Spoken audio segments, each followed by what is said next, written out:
நம்ம கிட்ட ஒரு கட்டப்பை இருக்கு. இது அது இல்ல. ஐயோ தள்ளு. இது வேற எதுவும் இல்ல, நீங்களே பாருங்க. எல்லாம் நம்ம ஆளுங்க தான். ஒளிஞ்சிருக்க லட்சணம் அந்த மாதிரி. நிறைய பேர் கமெண்ட்ல ரிக்வெஸ்ட் பண்ணி கேட்டுக்கிட்டு இருந்த ஒரு சில கேஜெட்ஸ் தான் உள்ள இருக்கு. அது என்ன ஏதுன்னு சொல்லிட்டு இதை கீழே தட்டி பார்த்துருவோம். இந்த கட்டப்பைக்கில் பார்த்தீங்கன்னா ப்ளூடூத் ஸ்பீக்கராக கிடக்கும். ஒன்று வந்து பல்லாவரஞ்சந்தில் வாங்கினது, இன்னொன்று வந்து பழையரும் கல்லில் இருந்தது. ஸோ ரெண்டுமே ஒர்க் ஆகலை. அந்த மாதிரி கண்டிஷன் தான் நமக்கு கிடச்சிது. எனக்கு ஆச்சு இதை சரி பண்ணலான்னு சொல்லிட்டு நான் கட்டப்பைக்கில் போட்டு வச்சேன். அது மட்டும் இல்லை, கட்டிங் ஸ்பானரு, வீடியோ எடுக்க ட்ரைப்பெல்லாம் இருக்கும். ட்ரைப்பல் உடஞ்சி போச்சு. ஆனால் இதை வச்சு தான் நான் இன்ன வரைக்கும் வீடியோ எடுத்துகிட்டு இருக்கேன். அதில் நீல மார்க் பார்த்தீங்களா, இந்த ப்ளூடூத் ஸ்பீக்கர் வந்து பல்லாவரஞ்சந்தில் அதிகமான காசு கொடுத்து வாங்கினேன். 250 ரூபா சொன்னாங்க. ஏன்னா இது டிவி கீழே வைக்கிறது, அது சவுண்டெல்லாம் பக்காவாக இருக்கும் அப்படி இப்படின்னு நான் 4-5 பேர்கிட்ட கேட்டு பார்த்தேன். ஆமாப்பா நான் யூஸ் பண்ணி பார்த்துருக்கேன், சவுண்டு நல்லா இருக்குன்னு சொன்னாங்க. ஆனால் கழட்டி வந்து பார்த்தா ஒன்றுமே ஒர்க் ஆகலை. இதுதான் அதோட ஸ்பீக்கர் இஞ்சி போய் கிடக்கு. இன்னொரு ஸ்பீக்கர் பார்த்தீங்கன்னா பாடவே இல்லை, உள்ள காயில் போயிடுச்சு. இந்த மாதிரி ஏகப்பட்ட பிரச்சனை அதுக்குள்ளே. ஆனால் இது பார்த்தீங்கன்னா 50 ரூபாய்க்கு எடுத்தேன். இந்த இது பார்த்தீங்கன்னா பழையரும் கல் எடுத்தது, பல்லாவரஞ்சந்தை கிடையாது. பழையரும் கல் எடுத்தேன். அக்கா பிச்சு போட்டிருந்தாங்க.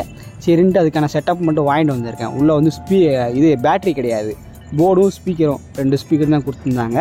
இந்த மாதிரி ப்ளூடூத் ஸ்பீக்கரு என்கிட்ட மட்டும் இல்லை, கண்டிப்பாக உங்ககிட்டையும் ஒர்க் ஆகிட்டோ இல்லை ஒர்க் ஆகாமே கிடக்கும். ஸோ அந்த மாதிரி ஒர்க் ஆகாமல் கிடச்சுன்னா அதை எப்படி சரி பார்க்குறது? சில பேர் இருக்காங்க, இந்த ஸ்பீக்கர் தூக்கி வேறு ஒன்றில் கனெக்ட் பண்ணுறது, வேறு ஒன்று தூக்கி இங்கிட்டு கனெக்ட் பண்ணுறது, கடைசி எல்லாத்தையும் மாட்டிட்டு சவுண்டு ஒழுங்காக வரல அப்படின்னு பிரச்சனையோடு இருப்பாங்க. ஸோ அந்த மாதிரி பிரச்சனைக்கு என்ன காரணம், என்ன சொல்யூஷன் அப்படிங்கிறத இந்த வீடியோவில் பார்க்க போகிறோம். இப்படியே பேசிக்கிட்டே இருந்தா என்னடா அர்த்தம்? எது பெருசுன்னு அடிச்சு காட்டு. இந்த எஃப்எம் ரேடியா, ப்ளூடூத் ஸ்பீக்கரு இதுக்குள்ளெல்லாம் கழட்டி பார்த்தீங்கன்னா உள்ளுக்குள்ளே ஒரே ஒரு போர்டு தான் கொடுத்துருப்பாங்க. அதில் தான் நம்ம பவரும் கொடுக்கணும். இந்த மெமரி கார்டு, யூஎஸ்பி எல்லாமே அந்த கண்ட்ரோல் எல்லாமே அதில் தான் இருக்கும்.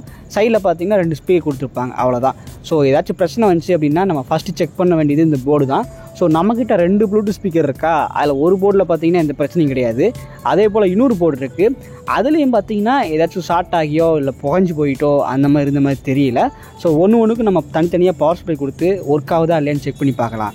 வீட்டுக்குள்ளே வச்சு வீடியோ ஷூட் பண்ணோம்னா வெளிச்சம் அளவாக தெரிய மாட்டேங்குது. அதனால் நான் மொட்டை மாடியில் வச்சு வீடியோ ஷூட் பண்ணுறேன். இதுக்கு பவர் சப்ளை கொடுக்கறதுக்கு நம்ம ஏற்கனவே ரீஸ்டோரேஷன் பண்ணோம் பார்த்தீங்களா, அந்த பவர் பேங்க்லேருந்து ஒரு 4.5 அவுட்புட் வரும். ஸோ அதைத்தான் இந்த ப்ளூடூத் ஸ்பீக்கரோட போர்டுக்கு நம்ம இன்புட்டாக கொடுக்க போகிறோம்.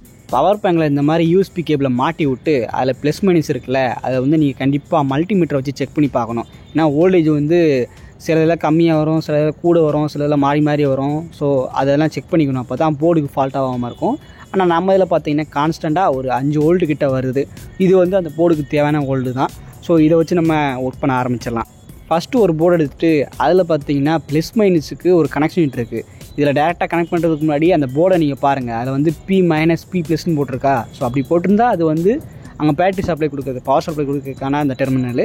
ஸோ அதை வந்து கருப்பு சிவப்பு பார்த்துட்டு நீங்கள் மாட்டி விட்டிங்கன்னா இப்போ வந்து அந்த போர்டுக்கு தேவையான பவர் சப்ளை போயிடும். அதுக்கப்புறம் போர்டில் இருக்க சுவிட்சை ஆன் பண்ணணும். அதில் ஆன் பட்டன் கொடுத்துருக்காங்க பார்த்தீங்களா, அந்த இதை ஆன் பண்ணி விட்டிங்கன்னா உங்களுக்கு வந்து கீழே வந்து இண்டிகேட்டர் லைட் எரியும். சிவப்பு இல்லைன்னா பூதா கலர் இந்த மாதிரி எதுவும் கொடுத்துருப்பாங்க. ஸோ ஏதோ ஒரு லைட் எரியும், ஓகேவா. அந்த பட்டனை அமைக்கி விட்டோடனே லைட் இதுன்னு பாருங்கள்.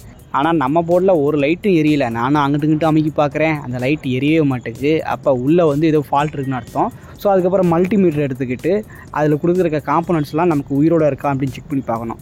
ஸோ பின்னாடி பார்த்தீங்கன்னா 2 கெப்பாசிட்டர் கொடுத்துருக்காங்க, முன்னாடி வந்து ஒரு ஆசிலேட்டர் கொடுத்துருக்காங்க. ஸோ இது எல்லாத்தையும் செக் பண்ணணும். முதல்ல நம்ம பவர் சப்ளை கொடுக்கும் பார்த்தீங்களா, அது வந்து கரெக்டாக அந்த போர்டுக்கு வந்துச்சான்னு செக் பண்ணணும். ஸோ இந்த இடத்துல நம்ம மல்டிமீட்டர் வைக்கும்போது, அதாவது நம்ம கனெக்ஷன் கொடுத்தோம்ல அந்த இடத்துல வைக்கும்போது நமக்கு கரெக்டான வோல்டேஜ் தான் வருது. அப்போ அந்த போர்டுக்கு வோல்டேஜ் போகுது. அதுக்கப்புறம் கெப்பாசிட்டி செக் பண்ணி பார்க்கணும். 0 கிடச்சுன்னா அது ஒர்க் ஆகலன்னு அர்த்தம். ஆனால் இங்கே பார்த்தீங்கன்னா நமக்கு வேல்யூ காட்டுது. ஸோ அப்போ கெப்பாசிட்டர் ஒர்க் ஆகுது. அப்புறம் பின்னாடி இருக்கிற அந்த ஆசிலேட்டர் இருக்குது பார்த்தீங்களா, அதை வந்து ஹெட்ஸில் வச்சுட்டு இப்போ நம்ம செக் பண்ணி பார்க்கும்போது வேல்யூ சேஞ்ச் ஆகணும். ஸோ இந்த மாதிரி சேஞ்ச் ஆச்சு அப்படின்னா அந்த ஆசிலேட்டர் வந்து ஒர்க் ஆகுதுன்னு அர்த்தம். 0 வந்துச்சுன்னா ஒர்க் ஆகலைன்னு அர்த்தம். ஆனால் இங்கே பார்த்தீங்கன்னா நமக்கு நல்லா தான் ஒர்க் ஆகுது. ஸோ எல்லாமே கரெக்டாக இருக்குது, அப்புறம் எதுக்கு இது ஒர்க் ஆக மாட்டேங்குது, பாட மாட்டேங்குது அப்படின்னு கேட்டிங்கன்னா அப்போ ஐசியில் தான் பிரச்சனையாக இருக்கும். இந்த மாதிரி ப்ளூடூத் ஸ்பீக்கரில் ஐசி போயிடுச்சு, அதை மாற்ற முடியுமா அப்படின்னு கேட்டிங்கன்னா நம்ம கடையில் போயிட்டு கேட்டோம்னா நம்மளை திட்டி விரட்டி விட்டுருவான். ஏன்னா இந்த மாதிரி ப்ளூடூத் ஸ்பீக்கர் விற்கிறதே 250 ரூபா 300 ரூபாய்க்கு. அது ஃபால்ட் ஆச்சுன்னா எல்லாம் கீழே தான் தூக்கி போடுவாங்க. அதுக்கு வந்து செப்பரேட்டாக ஐசிலாம் விற்க மாட்டாங்க. இந்த பெரிய பெரிய பிராண்ட் இருக்குது பார்த்தீங்களா, சோனி, சாம்சங்கு, இவங்கெல்லாம் பார்த்தீங்கன்னா 5000 6000 சொல்லிட்டு ஒரு இது விற்றுட்ருப்பாங்க. இந்த JBL ஸ்பீக்கர்லாம் விற்றுட்ருப்பாங்க. ஸோ அதுக்கு வேணால் ஐசி கிடைக்குமே தவிர இந்த மாதிரி லோக்கல் பிராண்டுக்கு கிடைக்கிறது கஷ்டம். அது ஃபால்ட் ஆச்சுன்னா கீழே தான் தூக்கி போடணும். சபா இப்பவே கண்ணை கட்டுது. சரி அது போனால் போது, நம்மக்கிட்ட இன்னொரு ப்ளூடூத் ஸ்பீக்கரோட போர்டு இருக்குல்ல, அதுக்கு வந்து இதே போல் பவர் கனெக்ஷன் கொடுத்து பார்ப்போம். இதுக்கு பார்த்தீங்கன்னா பவர் கனெக்ஷன் கேபிள், அப்புறம் சைடில் வந்து இந்த ஸ்பீக்கருக்கு போகிற 4 ஒயரு எல்லாமே இருக்குது. ஸோ இதுக்கு ப்ளஸ் மைனஸ் பார்த்து அதே போல் கொடுத்து பார்த்தோம்னா, இங்கே பார்த்தீங்களா சைடில் வந்து ப்ளூ கலர் லைட் எரியுது. ஸோ இதுதான் இண்டிகேட்டர் லைட்டு, அந்த டிவைஸ் ஆன் ஆச்சா இல்லையா அப்படின்னு காட்டுறதுக்கு இந்த மாதிரி லைட் வச்சுருப்பாங்க. ஸோ சுவிட்ச் ஆன் பண்ணி ஆஃப் பண்ணி போட்டு பார்த்தேன், எல்லாமே கரெக்டாக ஒர்க் ஆகுது. அதுக்கப்புறம் மெமரி கார்டு போட்டு பார்த்தோம்னா பிளிங்க் ஆகணும், அப்போ தான் அது வந்து அந்த மெமரி கார்டை ரீட் பண்ணுன்னு அர்த்தம். ஸோ அதுவும் நமக்கு கரெக்டாக நடக்குது. ஸோ அப்போ இந்த போர்டு வந்து பெர்ஃபெக்டாக ஒர்க் ஆகுது. இதில் ஸ்பீக்கருக்கு போகிற வயர் கொடுத்துருக்காங்களே, அதில் வந்து அந்த ஸ்பீக்கர் அப்படியே கனெக்ட் பண்ணி பார்த்தோம்னா அப்போயும் நமக்கு நல்லா தாங்க பாடுது.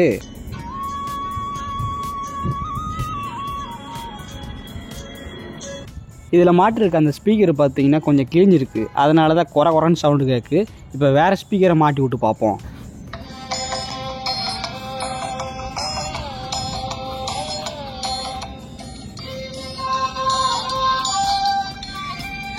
இது எப்படி முன்னாடி மாட்டின ஸ்பீக்கரோட கொஞ்சம் தெளிவாக கேட்குதா? ஆனால் இதை விட இன்னும் 2 ஸ்பீக்கர் வச்சுக்கோம் பார்த்தீங்களா, குட்டி ஸ்பீக்கரு, அதை மாட்டினோம்னா இதை விட தெளிவாக கேட்கும்.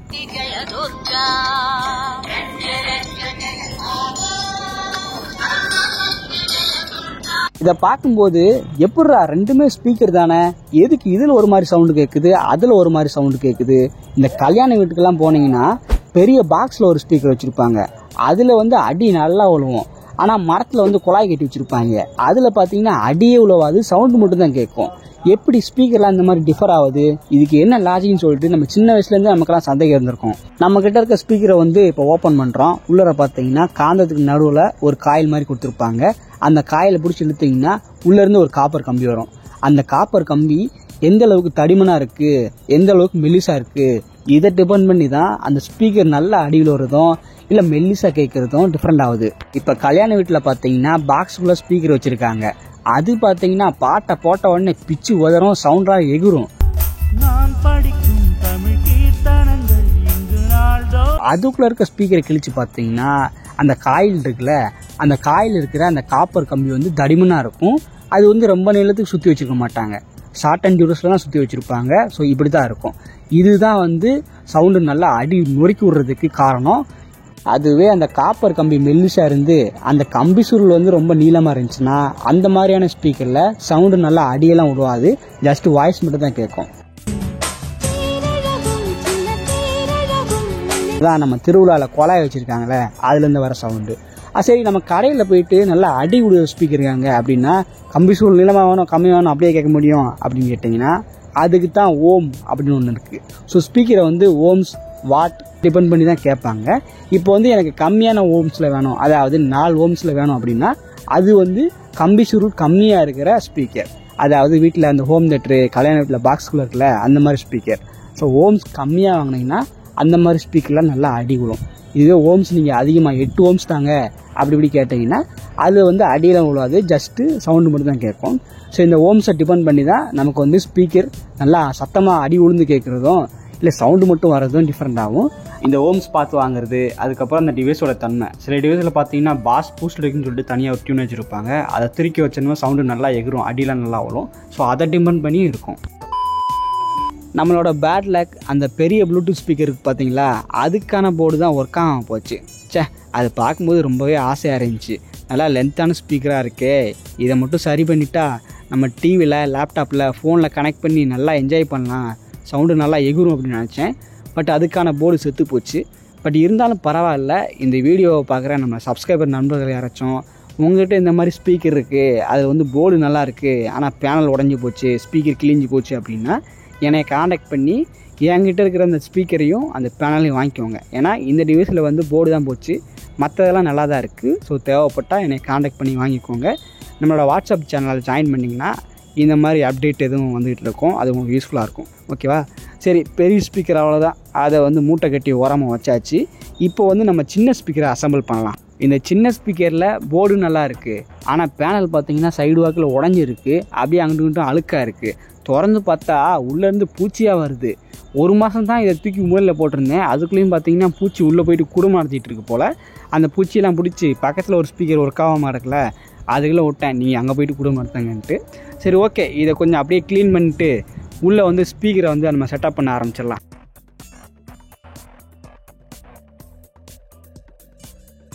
இதில் வெளியில் பார்த்தீங்கன்னா 2 வயர் நீட்டிகிட்டு இருக்கும். அது எதுக்குன்னு கேட்டிங்கன்னா பவர் சப்ளை கொடுக்கறதுக்கு. நான் சொன்னேன்ல பவர் பேங்க்லேருந்து கொடுத்து இது பண்ண வைக்கணுன்ட்டு, அதுக்காக தான். ஏன்னா உள்ளே வந்து பேட்ரி கொடுத்துருப்பாங்க, மொபைல் பேட்ரி மாதிரி ஒன்று கொடுத்துருப்பாங்க, அது இல்லை. ஸோ அது மாட்டினோம் அப்படின்னா இதை உள்ளே வச்சு அப்படியே சார்ஜ் பண்ணிக்கிற மாதிரி இருக்கும். நார்மலாக நீங்கள் ப்ளூடூத் டிவைஸ் பார்க்குறீங்களே அது போல் இருக்கும். அது இல்லை, நான் ஒரு டெஸ்டிங் பர்பஸ்க்காக தான் இந்த மாதிரி வெளியில் 2 வயரை விட்டு அதை நம்ம பவர் பேங்கில் இணைச்சி அதில் வந்து நம்ம பாட்டு போட்டிகிட்ருக்கோம். சரி, ஓகே, இப்போ நம்ம உள்ளே செட்டப் பண்ணிட்டோமா, இப்போ வந்து நம்ம போட்டு பார்க்கலாம். முன்னை விட சவுண்டு இப்போ நல்லா கேட்கும். ஏன்னா நம்ம பாக்ஸை மூடிட்டோமா, ஸோ அதுக்கான அந்த சவுண்ட் சர்ஃபேஸ் வந்து டிஃப்ரெண்ட்டாக இருக்கும். அப்படிங்கிறப்போ சவுண்டு வந்து முன்னை விட ரொம்பவே நல்லா கேட்கும் பாருங்கள்.